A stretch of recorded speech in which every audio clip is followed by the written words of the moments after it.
예를 들어서 그 당시 상황을 보면은 언론사, 방송사 다 군대가 안 갔고 국회와 선거관리위원회만 갔거든요.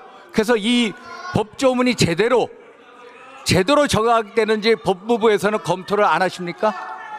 저희들이 따로 검토한 바는 없고 수사기관에서 수사에 필요한 때에 검토하고 있을 것으로 생각합니다. 내란죄가 성립되기 위해서는 고의성과 목적성이 있어야 됩니다. 우리 중앙대 이호인 교수 알고 계십니까? 중앙대학교의 이인호 법률대학교 교수님 알고 계세요? 예. 이인호 교수님 알고 계시죠? 개인적으로는 모르지만은 그런 교수님이 계시다는 걸 알고 있습니다. 이인호 교수의 주장에 따르면은 대통령의 설사 직무 판단에 있어서 위헌 행위를 할지라도 처벌할 수 없다라고 주장하고 있는 거 아십니까? 그런 취지의 글을 게시한 것을 본 적이 있습니다. 예를 들어서 국회가 법률을 만들었습니다. 헌법재판소에서 위헌 법률로 확정이 됐어요. 그렇다고 해서 위헌 법률을 만든 국회 법률 제정 행위자들을 처벌합니까? 거기에 반드시 국회가 처벌되지 않는다는 다른 의견도 있는 것으로 알고 있습니다. 국회가 부당한 탄핵 소추했습니다. 헌재에서 기각됐어요. 국회를 처벌합니까? 그러지는 않는 것으로 이게 이인호 교수의 주장입니다. 한번 법률적 검토를 해주십시오. 저희들이 살펴보겠습니다. 김대중 대통령 아시다시피 2000년도 6.25 여기서도 무슨 소리인지 잘 안 들립니다. 좀 4억 5천만 들어봅시다. 달러의 돈을 북한에 송금했습니다. 알고 계시죠? 문제가 된 적이 있는 것으로 알고 있습니다. 이거를 처벌하지 않았습니다. 이유가 뭡니까?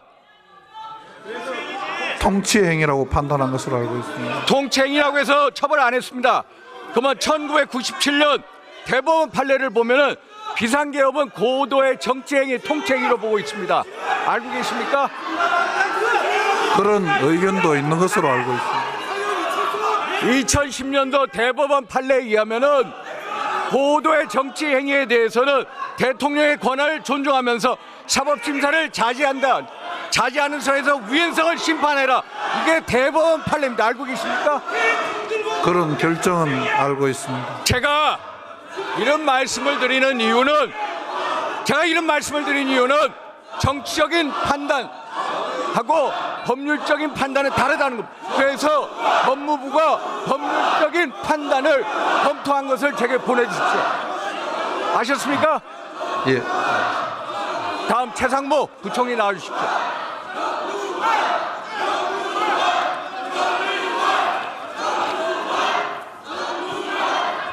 자, 조용히 하시죠.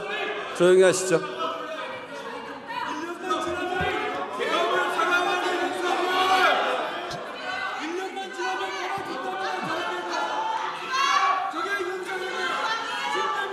제가 이런 말씀을 드린 이유는 윤상현 의원님. 법률적 검토에 대해서 법무부가 윤상현 의원님. 의견에 대해서 저에게 검토한 것을 가져와 달라는 말씀입니다.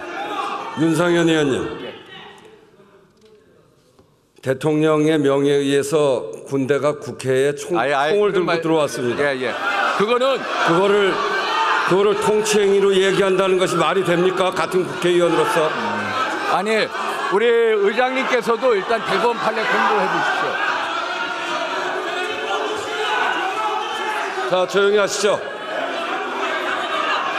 조용히 하시죠.